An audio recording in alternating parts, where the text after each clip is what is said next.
चलिए आपको दिखाते हैं जयपुर की बड़ी खबरें।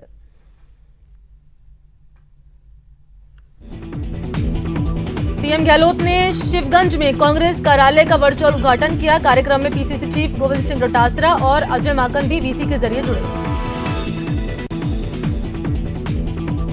सीएम अशोक गहलोत ने बीजेपी पर उनकी सरकार गिराने की साजिश का आरोप लगाया। उन्होंने कहा कि अमित शाह ने भी कांग्रेस विधायकों से मुलाकात की थी। उन्होंने आशंका जाहिर की कि फिर से उनकी सरकार गिराने की कोशिश की जाएगी। कांग्रेस कार्यकर्ताओं को संबोधित करते हुए सीएम बोले कि ये तो कांग्रेस का दम है जिसने बीजेपी की साजिश को नाकाम कर दिया और बीजेपी को सबक मिला कि हर राज्य में खरीद फरोख्त से सरकार नहीं बन सकती। सीएम के आरोप पर नेता प्रतिपक्ष गुलाब चंद कटारिया ने पलटवार किया। उन्होंने कहा कि बेहतर ये होगा कि सीएम दूसरों पर आरोप लगाने की बजाय अपना घर अच्छी तरीके से संभाले। केंद्रीय कृषि राज्य मंत्री कैलाश चौधरी ने राजस्थान सरकार पर निशाना साधा। चौधरी ने कहा कि राजस्थान सरकार ने किसान और बेरोजगार युवाओं से चुनाव के वक्त वादा करके वादा खिलाफी का काम किया।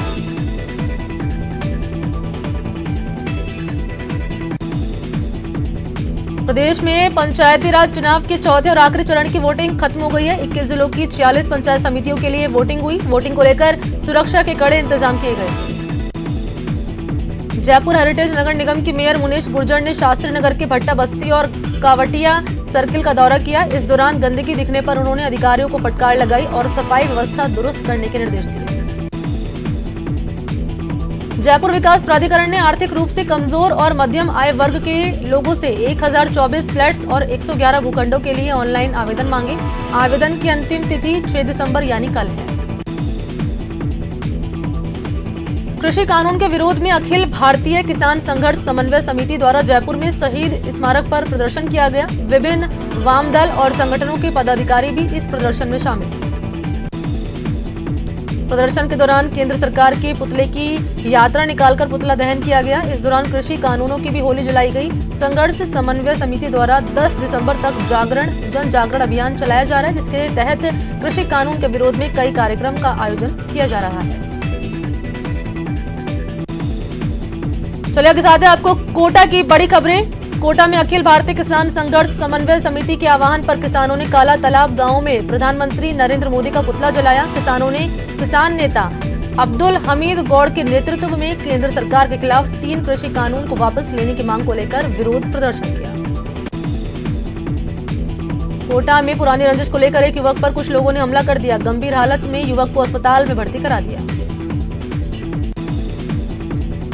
कोटा में बीजेपी पार्षदों ने आवारा कुत्तों के आतंक से शहरवासियों को मुक्ति दिलाने के लिए जिला कलेक्टर उज्जवल राठौड़ को ज्ञापन दिया। पार्षदों ने बीजेपी नगर अध्यक्ष के नेतृत्व में कलेक्टर को ज्ञापन सौंपकर तत्काल प्रभावी कदम उठाने की मांग की। कोटा के किशोरपुरा थाना पुलिस ने बड़ी कार्रवाई कर कारों में चोरी की वारदात को अंजाम देने वाली गैंग के 3 सदस्यों को गिरफ्तार करने में सफलता हासिल की। पुलिस की टीम ने आरोपियों के कब्जे से चोरी के सोने के कंगन, कैमरा समेत 1,42,000 रुपए का सामान और करीब 4,200 रुपए की नकदी बरामद की। कोटा में ड्यूटी से घर लौट रहे पुलिस कांस्टेबल की मौत हो गई। अचानक तबियत बिगड़ने के बाद कांस्टेबल को एमबीएस अस्पताल में ले जाया गया, जहां उसने अस्पताल पहुंचने से पहले ही दम तोड़ दिया। कोटा में कोरोना की रफ्तार और तेज होती जा रही है। यहां कोरोना से मरने वालों का आंकड़ा भी बढ़ता जा रहा है। जिले के खेरड़ी फाटक में 75 साल के एक शख्स की कोरोना से मौत हो गई। शख्स ने कोविड वार्ड में इलाज के दौरान दम तोड़ दिया।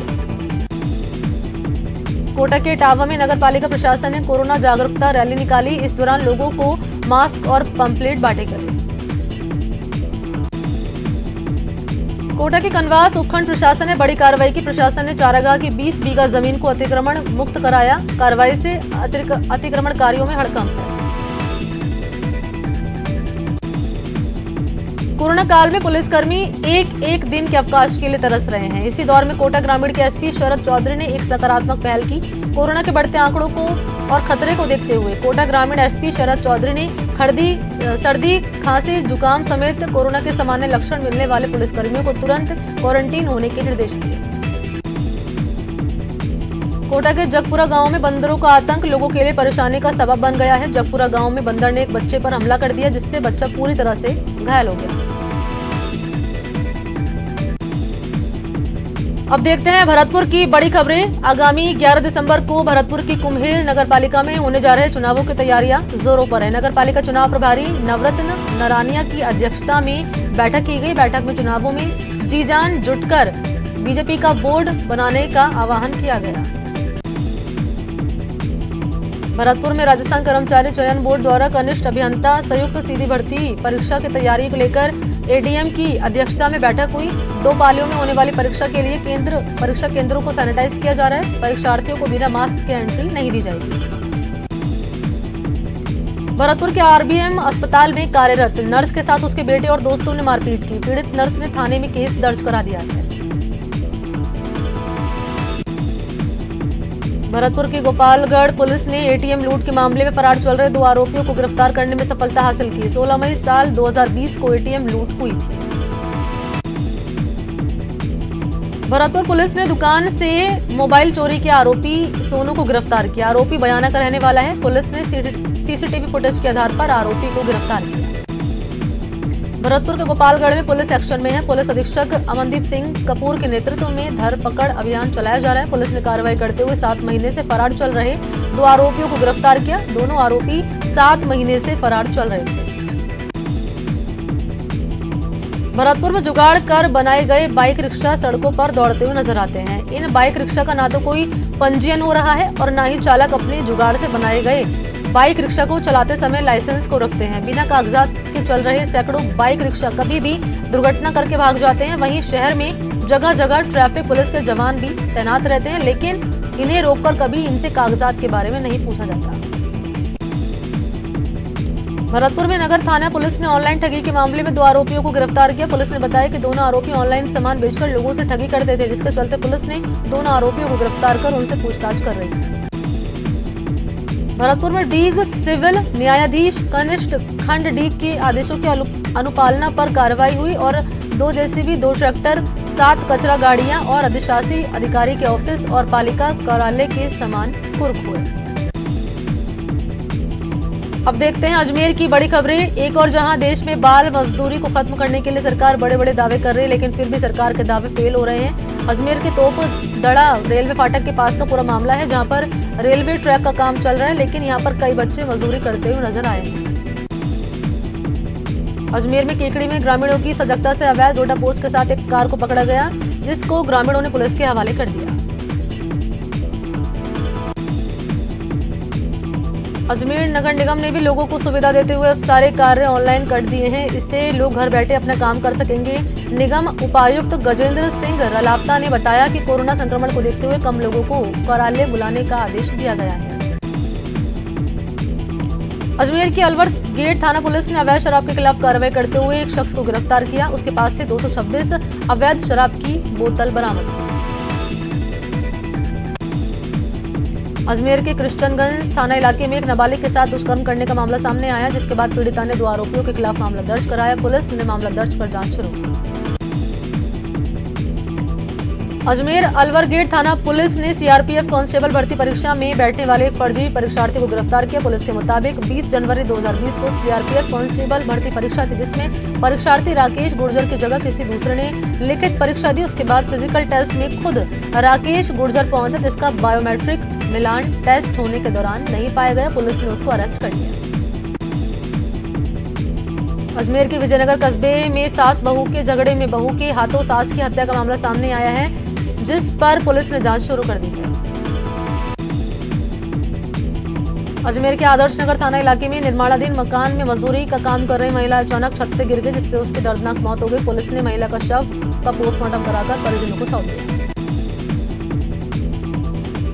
अजमेर के आदर्श विद्या निकेतन की ओर से बच्चों को कुछ ऐसी आयुर्वेद जड़ी बूटियां से बनी स्वर्ण प्रसन्न दवा का सेवन कराया गया, जो उनके रोग प्रतिरोधक क्षमता बढ़ाने में बेहद जरूरी है। स्वर्ण भस्म और दूसरी आयुर्वेद जड़ी बूटियां मिलाकर इस दवा को बनाया जाता है और पुण्य नक्षत्र में बच्चों को पिलाया जाता है। अब देखते हैं बीकानेर की बड़ी खबरें। बीकानेर में ऊर्जा मंत्री डॉक्टर वीडी कल्ला ने रंगोली महादेव मंदिर के नव निर्माण को लेकर नींव का पूजन किया। मंत्री कल्ला वर्षों से रंगोली महादेव मंदिर में पूजा करते हैं। ऐसे में अब इस पुराने मंदिर का जीर्णोद्धार कर नए रूप में मंदिर को बनाने का काम शुरू किया जाएगा। बीकानेर में ऊर्जा मंत्री डॉक्टर बीडी कल्ला ने आमजन की समस्याएं सुनी। आमजन के परिवार सुनने के बाद डॉक्टर बीडी कल्ला ने संबंधित विभाग के अधिकारियों को मौके पर ही समस्याओं के निस्तारण के निर्देश दिए। बीकानेर के महाजन में भी वोटिंग हुई। वोटिंग को लेकर लोगों में जबरदस्त उत्साह दिखा। वोटिंग के दौरान कोरोना गाइडलाइंस का पूरी तरीके से ध्यान रखा गया। बीकानेर में कलेक्टर और एसपी ने नाइट कर्फ्यू को जायजा लिया। उन्होंने शहर के कई इलाकों का दौरा किया और अधिकारियों को जरूरी निर्देश दिए। बीकानेर के पीबीएम अस्पताल के नवनियुक्त अधीक्षक डॉक्टर परमेंद्र सिरोही का नर्स संगठनों ने स्वागत किया। अधीक्षक डॉक्टर सिरोही ने सभी नर्सेज से मरीजों की बेहतर सेवा करने की अपील की।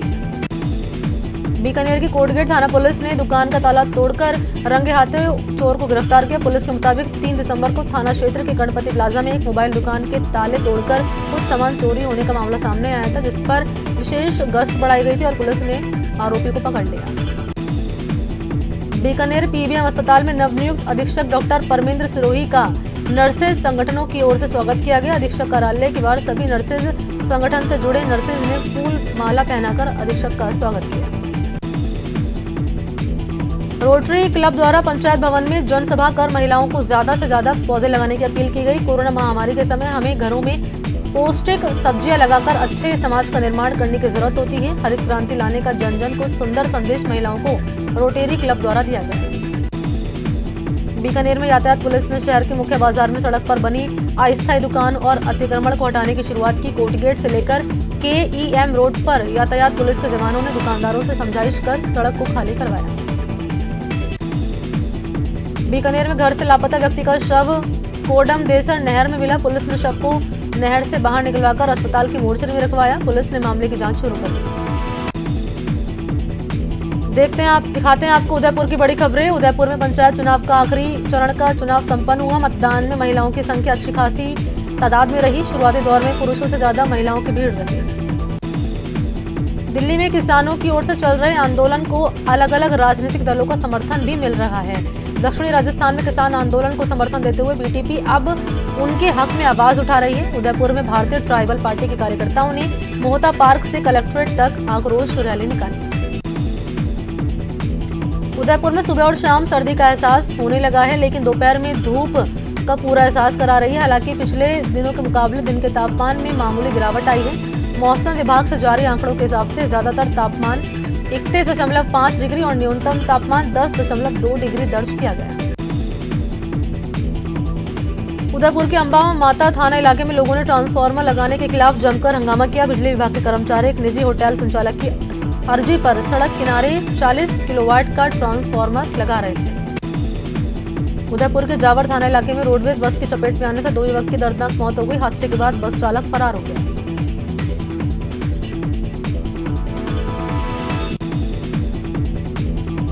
राजस्थान में बढ़ते कोविड-19 के असर के बीच लागू किए गए नाइट कर्फ्यू का असर पर्यटक स्थलों पर देखा जा सकता है। पर्यटन नगरी उदयपुर में भी पिछले एक पखवाड़े में आने वाले पर्यटकों की संख्या करीब 15% रह गई है। सहेलियों की बाड़ी, फतेह सागर, पिछोला, गुलाब बाग स्थित कई पर्यटक स्थल पूरी तरह से वीरान हैं।